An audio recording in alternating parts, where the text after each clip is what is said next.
बगैर शपथ लिए सदन की कार्यवाही में शामिल हो सकते हैं सांसद। भरना होता है कितना जुर्माना और किन बातों की मनाही है, आइए आज हम जानेंगे। 18वीं लोकसभा का पहला संसदीय सत्र सोमवार से शुरू हो चुका है। इस दौरान नए सदस्यों ने पद और गोपनीयता की शपथ ली। ये सांसद के तौर पर पहली ड्यूटी होती है, लेकिन क्या हो अगर कोई एमपी इसे इनकार कर दे या फिर देख पढ़ नहीं पाता हो, तो क्या संसद उसे संसद भवन में जाने और कार्यवाही में शामिल होने की इजाजत देगी या इजाजत मिलेगी? सोमवार और मंगलवार को 543 सांसदों का शपथ ग्रहण हुआ। इस दौरान हर एमपी ने अपनी अपनी भाषा और परिधान के साथ पद और गोपनीयता बनाए रखने की शपथ ली। लेकिन क्या ऐसे भी सदस्य होते हैं जो ओथ टेकिंग के बगैर ही लोकसभा के सत्र में हिस्सा लेने लगे? जानिए ऐसे में उन पर क्या एक्शन होता है। नमस्कार, आप देख रहे हैं न्यूज स्पॉट 24।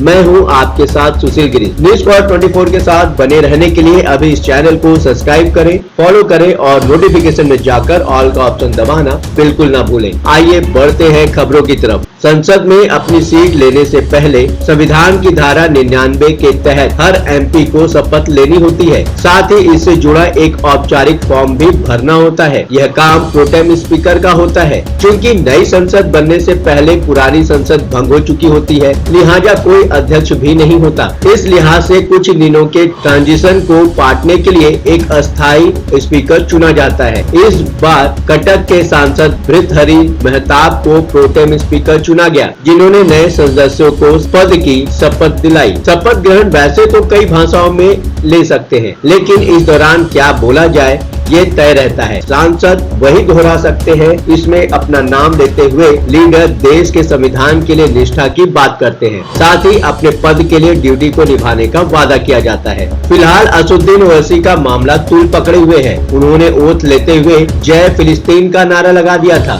इस पर विपक्ष से लेकर सीनियर वकील भी हमलावर हैं कि जब भारत के संविधान की बात चल रही थी, उसके प्रति निष्ठा की शपथ ली जा रही थी, तब दूसरे देश का जिक्र ही क्यों निकला? यहाँ तक की धारा 102 के हवाले से सदस्यता निरस्त करने तक चर्चा हो रही है। इसमें क्या होगा ये कहा नहीं जा सकता, लेकिन शपथ ग्रहण बेहद अहम मौका है, तो सदस्यों से उम्मीद की जाती है कि उसमें खलल डालने वाली कोई बात न हो। हर सांसद से अपेक्षा रहती है कि वो शपथ ग्रहण में शामिल हो, लेकिन ऐसा हमेशा हो ये मुमकिन नहीं हो सकता। एमपी बीमार हो पड़ा हुआ हो या फिर किसी इमरजेंसी की वजह से सदन तक नहीं पहुंच सकता, तब क्या होगा? क्या बाद में भी शपथ ले सकते हैं? ऐसे में बंदोबस्त भी है कि चुने हुए सांसद किसी और दिन शपथ लें, लेकिन इसके लिए उन्हें खास रिक्वेस्ट करनी होती है और स्पीकर के चैम्बर में जाकर वे आधिकारिक तौर पर शपथ ले सकते हैं। जेल में रहते हुए चुनाव जीते सांसद को रियायत मिलती है।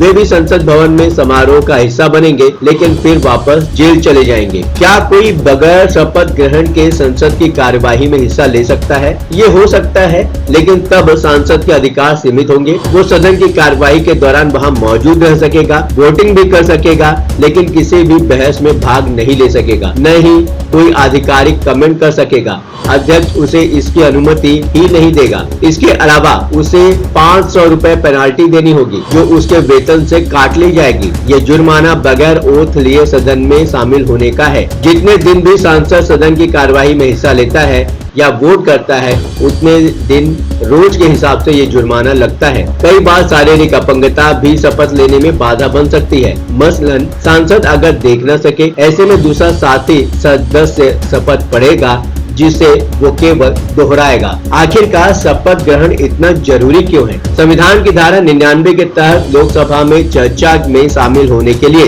एमपी का शपथ लेना जरूरी है। चुनाव जीतने और टर्म शुरू करना ही उन्हें हाउस की कार्यवाही में शामिल होने की योग्यता नहीं देता। अब इम्पोर्टेंट बात यह आती है कि किन भाषाओं में आप शपथ ले सकते हैं। सांसद अंग्रेजी के अलावा 22 और भाषाओं जैसे कि हिंदी, असमिया, बंगाली, बोडो, डोगरी, गुजराती, कन्नड़, कश्मीरी, कोंकणी, मैथिली, मलयालम, मणिपुरी, मराठी, नेपाली, उड़िया, पंजाबी, संस्कृत, संथाली, सिंधी, तमिल, तेलुगु और उर्दू में शपथ ले और दस्तखत कर सकते हैं। वैसे लोकप्रिय भाषा हिंदी और अंग्रेजी है, जिसमें आधे सांसद शपथ लेते आए हैं। अब एक नई बात है कि क्या जेल में बंद हाई प्रोफाइल सांसद ले सकेंगे?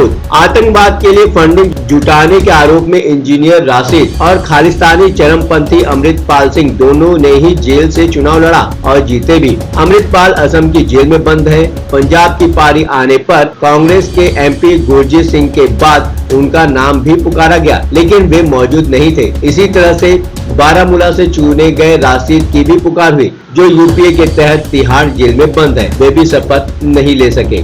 लगातार खबरों के लिए बने रहिए न्यूज़ कॉल 24 के साथ। नमस्कार।